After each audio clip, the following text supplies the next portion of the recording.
যে তার সঙ্গে একটা সমঝোতা করে দেওয়ার জন্য ডক্টর ইউনূস আমাকে রিকোয়েস্ট করেছে যে তুমি এই কথাটা প্রধানমন্ত্রীকে বলো, আমার সঙ্গে একটা বৈঠকের ব্যবস্থা করে দাও, এবং আমি সেটা তার পক্ষে চেষ্টা করেছি। আমি বাংলাদেশ প্রতিদিনে ডক্টর ইউনূসকে নিয়ে, কত সালের কথা? এটা 2011 সালের কথা। 11 সালের কথা। তখন কি এই ধরনের মামলা একের পর এক তার উপরে না, তখন কিছুই হয়নি, তখন এই তাকে নিয়ে প্রচারণা হলো। আওয়ামী লীগের 20 থেকে 25 জন সিনিয়র নেতৃবৃন্দ ছিল। প্রধানমন্ত্রী রুমের বসে বললাম যে আপা, ডক্টর মোহাম্মদ ইউনূসের সাথে সম্পর্কটা স্বাভাবিক করা যায় না? তো উনি সরাসরি বললেন যে ওই বেঈমানের বাচ্চার সাথে কোনো সমঝোতা নেই। এখানে জাস্ট এই কথাগুলো বললেন। বলার পর আমি আবার ডক্টর ইউনূসকে সেটা জানালাম যে এই ঘটনা, এবং এটা শুধু আমি আবার তারপরে পত্রিকায় লিখে দিলাম, মানে এটা একটা রেকর্ড, যা যা ঘটেছে অ্যাজ ইট ইজ বাংলাদেশ প্রতিদিনই লিখে দিলাম। এরপরে ডক্টর ইউনূসকে নিয়ে আমি মোট 3টে লেখা লিখেছি। একবার লিখলাম যে এই কথাটা বলার আগে তাকে গ্লোরিফাই করার জন্য হু ইজ ডক্টর ইউনূস, এটা একটা লেখা লিখলাম বাংলাদেশ প্রতিদিনের সম্পাদকীয়তে। এরপরে এই ঘটনা লিখলাম। আবার পরবর্তীতে তার যখন খুবই ক্রুশিয়াল টাইম গেল, তখন নয়া দিগন্তে তাকে নিয়ে একটা লেখা লিখেছি। তখন উনি আমেরিকাতে ছিলেন। উনি আমেরিকা থেকে টেলিফোন করে আমাকে ধন্যবাদ জানালেন যে রনি, আমার যে সমস্যাটা বা আমার যে হু ইজ ডক্টর ইউনূস, তো তোমার লেখাতে যেভাবে তুমি ফুটিয়ে তুলেছ এটা আমিও পারতাম না, তুমি আমার চেয়ে ভালোভাবে সুন্দরভাবে এই জিনিসটা সুন্দরভাবে লিখিয়ে দিয়েছ। এই কথাটা বলার অর্থ যে ডক্টর ইউনূসকে আমি যে কথাটা বলছি এটা হলো হৃদয় থেকে। এখন আমি ডক্টর ইউনূসের সাথে যাইও নাই, তাকে আমার দরকারও নাই, আগামী তো দরকার হবে, কিন্তু তার যখন দরকার ছিল আমি তখন তাকে সাহায্য করেছি। তো সাহায্য করার পরে এখন যেটা আমার কাছে মনে হচ্ছে যে তিনি যে পথ অবলম্বন করছেন, যে পোস্ট অ্যান্ড পোর্টফোলিও, এই জায়গাটা হলো রাজনীতির পথ। তার অফিসটা হলো it's a political office, it's not the গ্রামীণ ব্যাংক অফিস, এটা বিশ্ব ব্যাংকের হেড অফিস নয়, পলিটিক্যাল অফিস।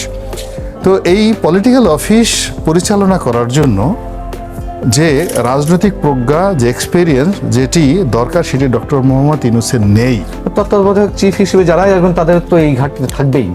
যারা আসবেন তারা শুধুমাত্র ইলেকশন করার জন্য আসবেন, আমি ওই কথাটাই বলছি। তিনি যদি তার কর্মপন্থাকে একটা জায়গার মধ্যে রাখেন যে আমি এর বাইরে যাব না, তাহলে তিনি সফল হবেন।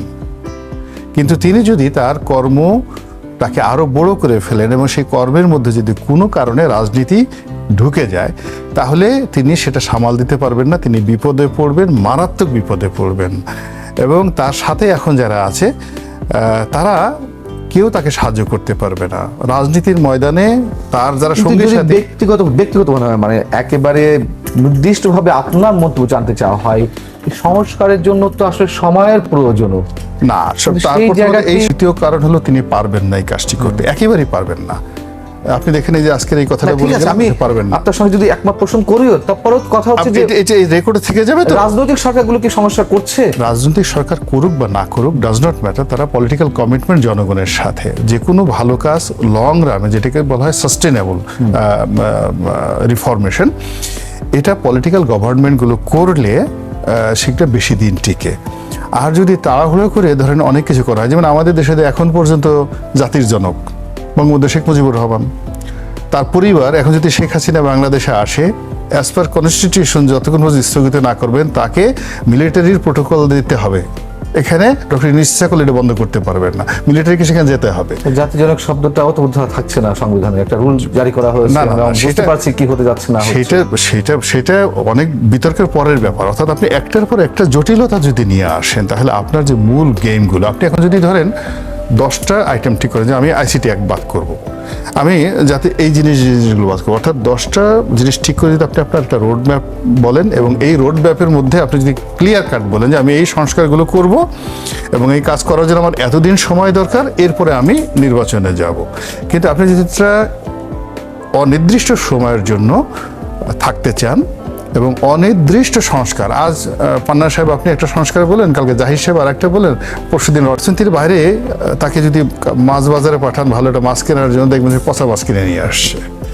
আপনার ধরেন একজন খুব ভালো মিলিটারি অফিসার, খুব ভালো লেফট রাইট করে, ঠিক আছে, আপনি তাকে টাকা গুনতে দেন, ও টাকা গুনতে পারবে না, সে বন্দুক গুলি চালাতে পারবে কিন্তু টাকা গুনতে পারবে না।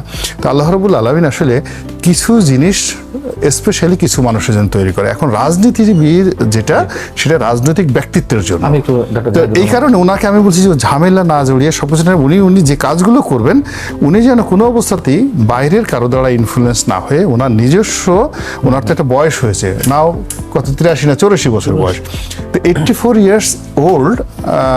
আমি তাকে যখন 2011 সনে দেখেছি, তার সাথে এখন তিনি অনেক বিধ্বস্ত হয়েছেন শারীরিকভাবে। আপনি দেখেন যে শেখ হাসিনা এই বুড়া বয়সে সবাই মনে করছে আরো 100 বছর বাঁচবে, কিন্তু আলটিমেটলি তার স্ট্রেংথ ছিল না, টান দিলে ছিঁড়ে যায়, তার প্রত্যেকটা জিনিসের কি আছে। দানবীয় কর্মকাণ্ডের ফলে শেখ হাসিনার মধ্যে একটা রক্তপিপাসু যে চরিত্র, সেই চরিত্রটা রাক্ষসী চরিত্র যেটা জাগ্রত হয়েছিল, যার ফলে এই সময়টিতে ছাত্র জনতার মধ্য থেকে কত মানুষকে সরকারি হিসাবে 600 বা 650 এভাবে, জাতিসংঘের হিসাবে আসছে 600 650, সরকারি হিসেবে হয়তো 400, কিন্তু আমাদের মন বলছে এটি হয়তো 3-4 হাজার বা আরও বেশি হয়ে যেতে পারে। এত রক্ত, এত মৃত্যু এই কিছু দানবদের কারণে, এবং সেই দানবদের তাণ্ডবে একজন পলিটিক্যাল রাজনীতিবিদ, শেখ হাসিনা ওয়াজ এ রিয়েলি পলিটিক্যাল ফিগার। একটা রাজনৈতিক ব্যক্তিত্ব কি করে দানবে পরিণত হয়ে যায় এই সকল দানবদের কারণে, কি করে রাক্ষসে পরিণত হয়ে যায়, রক্ত এদের কাছে কোনো বিষয় নয়। এই সকল দানবদের কারণেই দেখা গেল একজন স্বরাষ্ট্রমন্ত্রী আসাদুজ্জামান খামাল হু ওয়াজ জাস্ট এ পিনাট।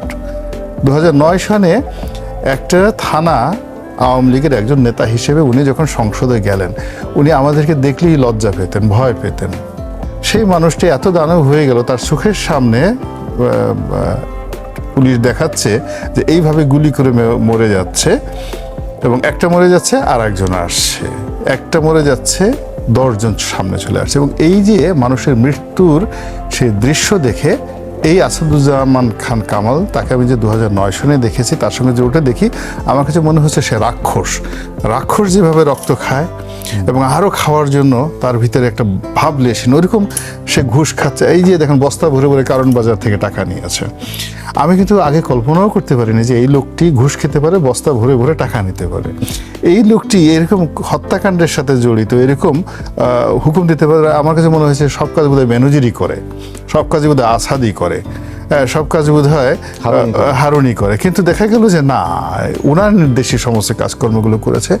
তো যেহেতু আমরা একটা ঐতিহাসিক সময় পেয়েছি, সে আমি বলবো ব্লেসিং অফ অলমাইটি আল্লাহ, আল্লাহ আমাদের জাতীয় জীবনে এরকম একটা সময় দিয়েছে। এবং এই সময়টিতে যদি আমরা এই ধরনের কালপিটদেরকে বিচারের আওতায় আনতে না পারি, এবং আমি মনে করি যে কিছু কিছু জায়গাতে শুনতে খারাপ শোনায় যে এদেরকে অনেকে সেভ করার চেষ্টা করছে, বিচারের আওতায় আনার চেষ্টা করছে। এরা তো আসলে বিচার করেনি, এরা অবিচার করেছে। ফলে কিছু কিছু জায়গাতে বড় বড় যারা অপরাধী, তাদেরকে আসলে জনগণের হাতে ছেড়ে দেওয়া উচিত। অবিচার প্রয়োজন। হ্যাঁ, কিছু কিছু জায়গাতে, অর্থাৎ আপনি আপনার সাথে যে ধরনের আচরণ করলো, একজন আপনাকে তলোয়ার নিয়ে আপনাকে খুন করতে আসলে পেটে ঢুকাবে, আপনি তখন লা ইলাহা ইল্লা আনতা সুবহানাকা ইন্নী কুনতু মিনাজ জালিমিন বলে তাকে একটা ফু দিলেন, ইট ডাজ নট ওয়ার্ক। এইভাবে কাজ করেন, তখন আপনাকে দৌড় দিতে হবে অথবা কুমফু কেরাত করে ওর তলোয়ারকে ফিরাতে হবে। এখন যে কথা নিশ্চয়ই, হ্যাঁ, ফলে যে জায়গাগুলো যারা যে কর্ম করেছে তাদের কর্মের প্রতিফলটা পাওয়ার সময় হয়েছে, দেওয়ার সময় হয়েছে। এখন যারা দায়িত্বে আছেন তারা সেই কাজটি করবেন। এই একটা, আর একটা হলো উনি বলবেন, কিন্তু তার আগে আমি শুধু ক্লু দিয়ে যাচ্ছি যে ডক্টর মোহাম্মদ ইউনূসের যে আগে সংস্কার তারপরে নির্বাচন, এই কথার সঙ্গে আমি একেবারে আসবো অবশ্যই, মানে খুব বেশি দ্বিমত পোষণ করি। দানব তৈরি করা হয়েছে কিছু, আমরা আর্থিক খাতের দানব দেখেছি যে অলিগার্ক গ্রুপ সৃষ্টি হয়েছে, আমরা রাজনৈতিক দানব, তার তো উদাহরণ শেখ হাসিনা নিজেই। কিন্তু সামরিক বাহিনীতে যে দানব তৈরি হয়েছে, এই ধরনের কিছু দানবের কারণে পুরো বাহিনী বিতর্কিত হচ্ছে, এবং যাদের প্রসঙ্গ এসেছে আপনার আলোচনা এবং রিপোর্টে, তারা বহাল তবিয়তে আছেন। এখানে আমি আপনাকে বলি, যেহেতু আমি রাষ্ট্রযন্ত্রের সঙ্গে ছিলাম 5টা বছর, তাহলে সামরিক বাহিনীর অভ্যন্তরে কি হয়েছে, পুলিশ বাহিনীর অভ্যন্তরে, আপনারা বাইরে থেকে যেটা দেখেন, যারা রাষ্ট্র পরিচালনার সঙ্গে থাকে তারা ভিতর থেকে অনেক জিনিসগুলো দেখে।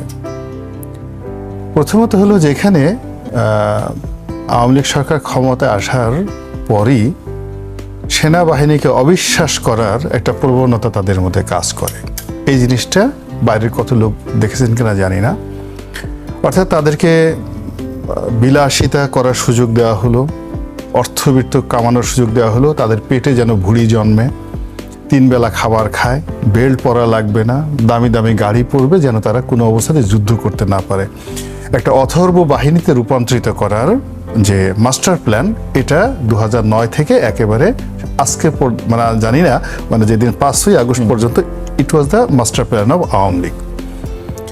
ফলে প্রশিক্ষণ, অস্ত্র এবং দক্ষতা এটা বৃদ্ধি করে সেনাবাহিনীকে একটি আধুনিক মানের, বিশ্বমানের সেনাবাহিনী করার কোনো পরিকল্পনা আওয়ামী লীগ সরকারের ছিল না। আর সেনাবাহিনীর মধ্যে অ্যাবভ কর্নেল লেভেলের যারা আছেন তাদেরকে জয় বাংলার লোক বানানোর জন্য তাদের একটা দ্বিতীয় মাস্টার প্ল্যান ছিল। 3 নম্বর যেটা আছে সেটা হলো সেনা প্রধান এই পদটি অনুগত থাকবে জাস্ট লাইক এ পুলিশ প্রধানের মতো, এটার একটা প্ল্যান ছিল। আর ডিজিএফআই এর যে প্রতিষ্ঠানটি, এটি অ্যাবসলিউটলি আওয়ামী লীগের মধ্যে একটা ব্রাদারহুড তৈরি করার মাস্টার প্ল্যান ছিল। ফলে কি হলো, অন্যান্য প্রতিষ্ঠানগুলোর মধ্যে যে চেইন অফ কমান্ড ছিল সেটার বাইরে গিয়ে ডিজিএফআই এর যে প্রতিষ্ঠানটি, এটি শেখ হাসিনার জমানাতে একেবারে রীতিমতো একটা অদ্ভুত প্রতিষ্ঠানে পরিণত হয়। এখানে দেখেন ডিজিএফআইতে আমরা হয়তো আকবরের নাম বলি, আবেদিনের নাম বলি ডিজি হিসেবে, তো এরকম সামরিক পদ পদবি কিন্তু এটা অনেক সময় বদলি হয়ে যায়। আসলো 6 মাস থাকলো, 2 বছর থাকলো, এরপর অনেক আসলো, কিন্তু বেশিরভাগ পদ কিন্তু বেসামরিক। এবং সেরা সহকারী পরিচালক হিসেবে ঢুকে এবং পরিচালক হিসেবে তারা ওখান থেকে মানে রিটায়ার্ড করে বেসামরিক যারা লোকজন। এবং এই বেসামরিক লোকজনের ডেজিগনেশন পরিচালক ইকুইভ্যালেন্ট ব্রিগেডিয়ার। তো এই যা নিয়োগগুলো পার্মানেন্ট, মানে সরকার যাক, সরকার আসুক, মানে অন্যান্য সামরিক কর্মকর্তারা পরিবর্তিত হবে, কিন্তু বেসামরিক যারা কর্মকর্তা পরিবর্তন হবে না। ফলে এই ডিজিএফআইটাকে এবং এনএসআই, এই দুটো প্রতিষ্ঠানটাকে এমন সুন্দরভাবে বেসামরিক লোক দিয়ে সাজিয়ে গিয়েছে যে এখনো ওখানে যদি কোনো একজন নতুন লোককে দেওয়া হয়, সেও দানবে পরিণত হয়ে যাবে। This is the reality of, automatically তারা দানব হয়ে যাবে। আর এই দানবদের মধ্যে আকবর এবং আবেদিন, এই দুজন বাংলাদেশের ডিজিএফআই সৃষ্টি হওয়ার পরে এই ডিজিএফআইকে সবচেয়ে বিতর্কিত, সবচেয়ে অপমানিত, সবচেয়ে লাঞ্ছিত এবং জনগণের বিরুদ্ধে দাঁড় করিয়েছে এই দুজন লোককে, যারা সরাসরি ক্লিন মিশন ছিল। ব্রিগেডিয়ার জেনারেল রাশিদুল আলম, আমি ঠিক এই অভিযোগগুলো এজ এ লয়ার হিসেবে আমি কথাটা বলতে পারি না, আমি শুধু বলতে পারি পাবলিক পারসেপশন, অর্থাৎ জনগণ মনে করে যে আকবর এবং আবেদিন এই দুজন লোক মানে বাংলাদেশের যত বড় বড় কেলেঙ্কারি, সেটা ইসলামী ব্যাংক দখল করা হোক, ইটিভি দখল করা হোক, চিফ জাস্টিস এসকে সিনহাকে চড় মারা হোক, দেশ থেকে বের করে দেওয়া হোক, এরশাদ সাহেবকে চট থাপ্পড় দিয়ে ধরে নিয়ে তারপর শেষে তাকে সিএমএসে ভর্তি করে রাখা হোক, জিএম কাদেরকে ধরে এনে তাকে দালাল বানানো করা বা তাকে বাধ্য করা সরকারের সাথে যাওয়ার জন্য, এই যে মূল যে পলিটিক্যাল ব্লান্ডারগুলো হয়েছে, এই সমস্ত কাজের জন্য যে দুজন লোককে সবচেয়ে বেশি দায়ী করা হয় তারা হলো এই আবেদিন এবং জেনারেল আবেদিন এবং জেনারেল আকবর। এই গেল একটা। বাইরে সরকার যেটা করেছে, পুলিশকে তারা বিশ্বাস করেছে, এবং পুলিশকে পেট্রোনাইজ করার জন্য তাদেরকে অর্থ দ্বারা, অস্ত্র দ্বারা, অর্থাৎ এমন সব অস্ত্র পুলিশকে দেওয়া হয়েছে যেগুলো সাধারণত সামরিক বাহিনীতেও নাই, এত অত্যাধুনিক অস্ত্র তাদেরকে দেওয়া হয়েছে। ফলে এইগুলো দিয়ে তাদের হাতে এমন ক্ষমতা দেওয়া হয়েছে যার ফলে সেনাবাহিনীর সাথে যাতে অনাগত দিনে যদি পুলিশের যুদ্ধ হয়, পুলিশ যেন জয় লাভ করে, এইভাবেই তাদেরকে সংখ্যা বাড়ানো হয়েছে, তাদেরকে পদ পদবি দেওয়া হয়েছে। যেমন ধরুন আপনি পাকিস্তান জমানাতে একজন আইজি, মানে বাংলাদেশ পুলিশের একজন আইজি পাকিস্তান জমানাতে তার ডেজিগনেশন ছিল joint secretary, only joint secretary ছিল। আচ্ছা, তো এখন বাংলাদেশ পুলিশের যিনি কর্মকর্তা তাকে একেবারে 4 স্টার জেনারেল, সেনাপ্রধানের সমপর্যায়ে করে দেওয়া হয়েছে এবং তাকে সিনিয়র সচিব পদমর্যাদা দেওয়া হয়েছে। এটা হলো কাগজে কলমে, কিন্তু আলটিমেটলি যখন পাশাপাশি দাঁড়াতো আওয়ামী লীগ জমানাতে, মনে হতো সেনাপ্রধান পুলিশ প্রধানের অধীনে কাজ করতেছে। তার বাস্তব প্রমাণ হলো জেনারেল আজিজ এবং ওই জেনারেল ও চট্টগ্রামে আপনি একটা ভিডিও ফুটেজ দেখেন, তো জেনারেল আজিজ এবং বেনজির এই দুজন পাশাপাশি হাঁটছে। তো হাঁটার পরে মনে হবে জেনারেল আজিজ হলো তার ভাতিজা, মানে ওই বেনজিরের ভাতিজা, এবং বেনজিরের যে বস গ্যাংস্টার, সে যেভাবে ভুড়ি দুলিয়ে লাঠি দুলিয়ে যেভাবে কথাবার্তা বলছে, ওটা দেখে আমার আসলে সেনাবাহিনীর জন্য ওই মুহূর্তে খুব মায়া হয়েছে, সিরিয়াস মায়া হয়েছে।